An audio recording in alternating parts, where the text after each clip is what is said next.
Lucy, and I'm here to explain why I wrote my novel New Year. It's not that easy for me to explain because mostly when I start to write a novel, I don't really know why. It doesn't even feel like it's me writing the story. It rather feels like the story somehow is writing me, and all I have to do is to let it happen, which is more difficult than it sounds because I never know where it takes me, and there might be one part of me who does not want those things to come into the world. Even a nice story, a happy story, can turn into a nightmare within seconds, and then my imagination starts to produce things which I myself find hard to stand. And that was definitely the case with New Year. Writing this story was like watching a horror movie. I kept seeing my own children in it, who, as I was writing, were at the exact same age as the children in the book, and those children in the story are struggling to survive, all left alone, all abandoned by their parents. And sometimes I was literally crying with the notebook on my knees. And of course, New Year is not only a story about the helplessness of little children, it's also about the fact that human life in general is like a dance on thin ice, and facing this fact can be like facing a demon. Maybe every one of us has to face this demon at some stage of her or his life, and to me, facing the demon was writing New Year.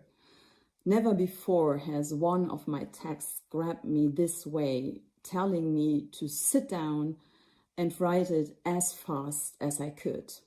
And that's what I did. Hello, my name is Alta L Prize. I translate from German and Italian into English, and I'm thrilled to be bringing German author Juli Zeh to St. Jordi NYC with her novel Neujahr, forthcoming from World Editions later this year as New Year. Our main character's name is Henning. His wife is Teresa. They have two small children, Bibi and Jonas, and the whole family is on vacation in the Canary Islands, specifically Lanzarote, for the Christmas to New Year's holiday. In this scene, they are at a restaurant for a prefix New Year's dinner, and the two children are dragging their father to the dance floor. Henning didn't want to make a fool of himself, but he was happy the kids had come to him. Normally, they run to Teresa whenever they want something, when they're injured or sick or tired or hungry. Even when they want to be held or are looking for something or are playing a game and get stuck. And Teresa says, "You have a father, and he has hands and feet, so why don't you ask him?" Then she casts annoyed glances in his direction, as if it were his fault the kids preferred her. Years ago, Henning had edited a book about child rearing, and it sold so well that to this day it pays his salary at the publishing house.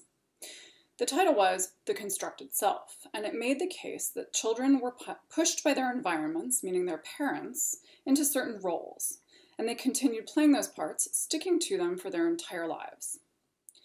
When Henning worked with the author on this book, he himself hadn't had kids yet, nor had the author, which somehow hadn't struck Henning or his publisher as cause for doubt. The author had, after all, studied neurophysiology and the social sciences. And anyway, the sales proved them right in all regards. Now Henning knows the book is utter nonsense. Kids are what they are. Since early childhood, Jonas has gravitated toward backhoes and Bibi toward dolls, even though neither Henning nor Teresa conform to classic gender roles. And they cry out for mama, not papa. Bibi and Jonas aren't interested in the modern-day rules of emancipation. They want mama because she's mama. Henning's destiny lies in becoming the victim of books like The Constructed Self. If parents' behavior determines children's character, then it's Henning's fault that the kids annoy Teresa with their neediness. That's why Teresa is so irritable and sometimes spends days on end on the verge of exploding. Because she views their children's dependence on her, their mother, as the result of Henning's inability to fulfill his role as their father. But he's ready to. He wants to. He believes. It's not his fault the kids don't want him. But then last night they dragged him to the dance floor, and he gladly went along. As the book goes on, with a flashback, you'll see that he goes along on many other adventures in the rest of Neujahr. Enjoy!